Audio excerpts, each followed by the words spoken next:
এবার যে ভিডিও সামনে এসেছে তা একেবারে নাড়িয়ে দেওয়ার মতো।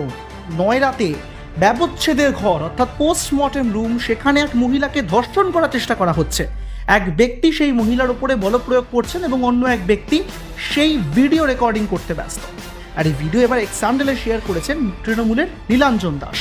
এই ভিডিও সমাজ মাধ্যমে আসতে রীতিমতন ভাইরাল। আর এরপরেই তৃণমূল কংগ্রেসের তরফ থেকে উত্তরপ্রদেশের মুখ্যমন্ত্রী যোগী আদিত্যনাথ তার ইস্তফার দাবি করা হয়েছে।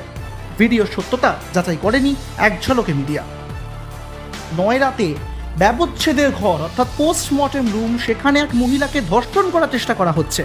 এক ব্যক্তি সেই মহিলার উপরে বলপ্রয়োগ করছেন এবং অন্য এক ব্যক্তি সেই ভিডিও রেকর্ডিং করতে ব্যস্ত। ভিডিওর সত্যতা যাচাই করেনি এক ঝলকে মিডিয়া।